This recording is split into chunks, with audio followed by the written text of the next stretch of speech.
Herman Bustamante, my best friend, my parents. Herman. Thank you very much. As you will recall, I decided to break up my speech on my best friend because I determined I had three best friends: my cousin, my parents, and my God. In my last speech, I told you about my best friend. Today, I'm going to tell you about my best friend, my parents. They divided the parenting into two general areas. My father concentrated in helping me and my siblings to develop our intellectual talents so we could live a better life. My mother concentrated on keeping us physically fit. She didn't take us to the closest or cheapest hospital. She took us to the best hospital, UC San Francisco. Early in life, I learned to appreciate music and singing. My mother loved to sing, and I loved to hear her sing. I probably drove her crazy with my constantly asking her to sing more, always more. She was a good singer. Besides that, she made a good team with my father. My father played Spanish guitar, and whenever we had company at our home, it was assumed that my father would play his guitar and my mother would accompany him singing. My Aunt Helen added to my love of music. She was a good pianist, and I really enjoyed listening to her play.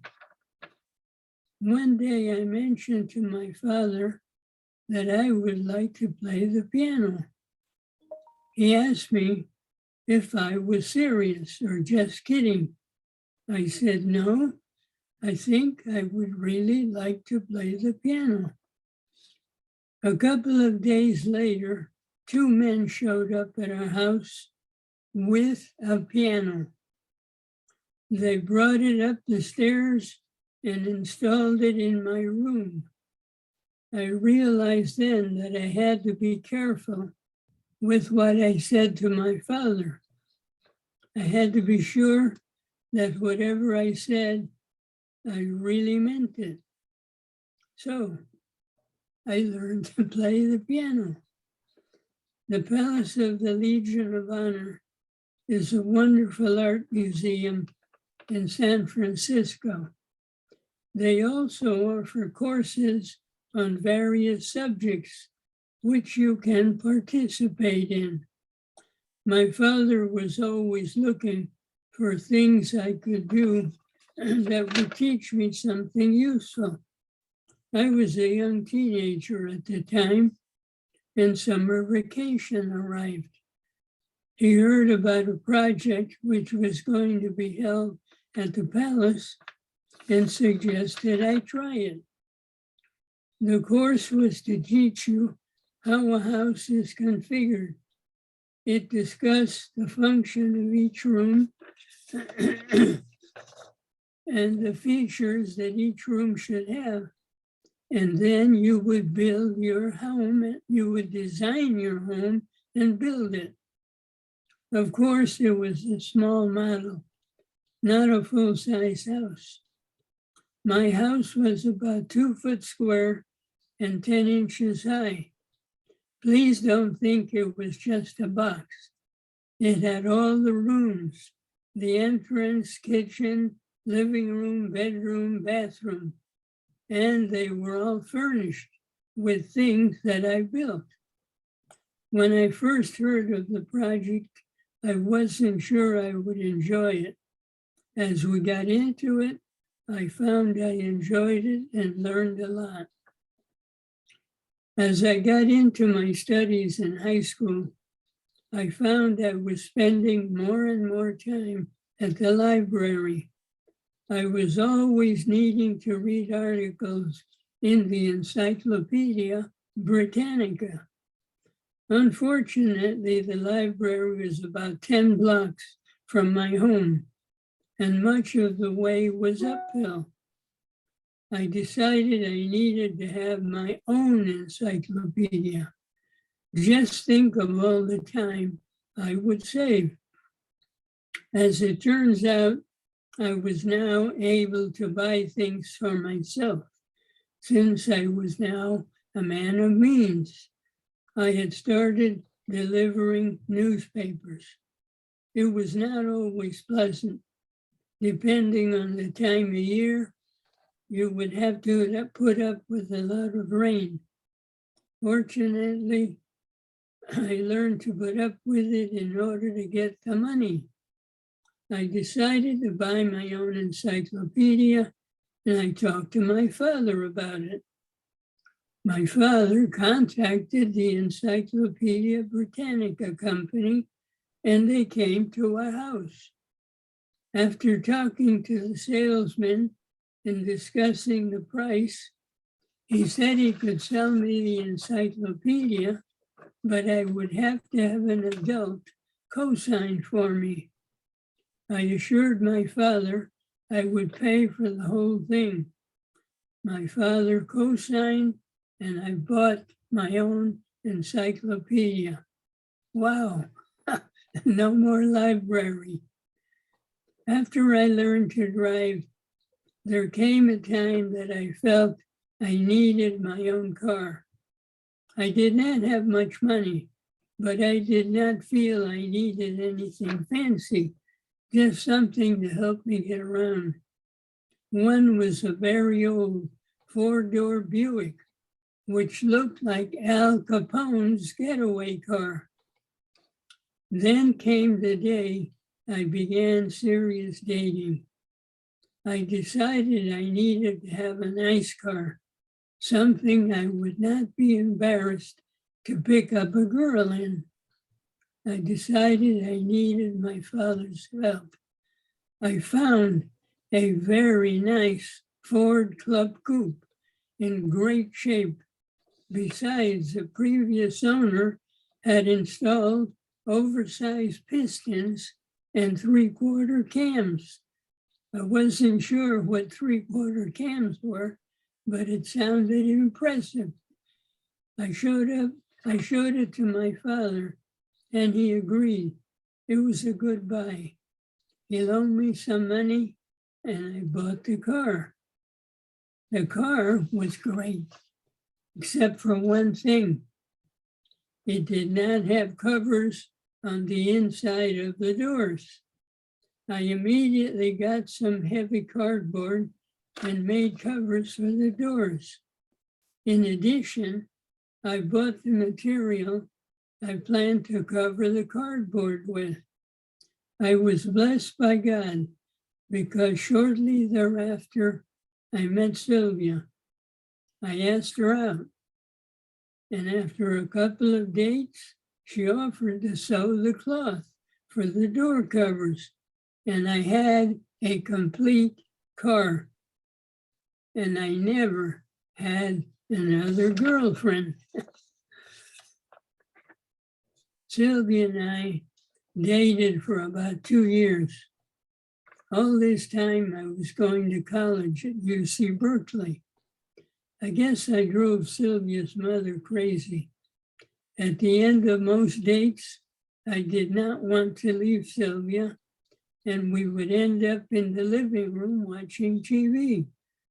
Eventually, her mother would enter the room and say, "When is this guy going to go home?" And I would leave. Then the Korean War started. I had been going to college for 4 years and had not graduated because I had switched majors and had to repeat some courses. Because I had not requested an extension on my draft deferment, I was now eligible to be drafted. My Uncle Sam decided he needed my help, and I was drafted. I was terrified, not of the Army, but of losing Sylvia while I was gone. I asked Sylvia to marry me, and she said yes. Unfortunately, her mother said, no, you go to the Army, you come back, and then you get married. Again, I was terrified. In addition, my sister Mita and Max, her husband, were against my marrying Sylvia. My father saw I was upset. He asked me, do you like her? I said, yes. He said, do you love her? I said, yes.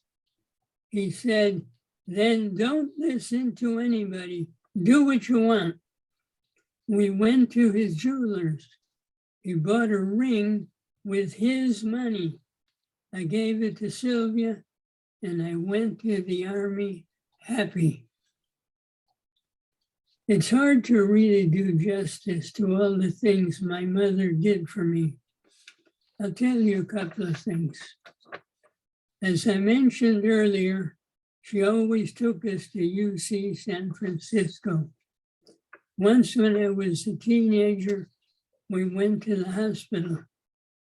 And I don't think I understood everything that was discussed, but it turns out that the doctors decided that several of the problems that I was having were related to infections I was getting in my sinuses. This included my ear problems, which I had been having forever, and which I have to this day. It was concluded that I needed to learn to irrigate my sinuses using slightly salted water. I found that if I did this procedure every so often, it really helped. It's also interesting to note that many years later, 2 off-the-shelf pharmaceutical packages are available in all pharmacies for the purpose of irrigating your sinuses. I'm still using slightly salted water with which to irrigate my sinuses. Well, there's one thing I wasn't sure I should tell you about because it makes me look sort of dumb. But since it happened when I was a young teenager, I decided you will forgive my idiocy. For some time, I had been having problems with fleas at night. You know, those little buggers that bite you. I finally mentioned it to my mother. I had this wonderful heavy blanket, which had deep folds in it. She began to examine it and soon realized, excuse me, and soon realized that the blanket was loaded with fleas. She mentioned it to my father, who immediately purchased a flea bomb, which she set off in my closed bedroom. That took care of the problem. No more fleas. But where were the fleas coming from? They could not figure out why only my bed had fleas and the rest of the house had none. I didn't say anything to them, but I gave it a lot of thought. I think I figured it out.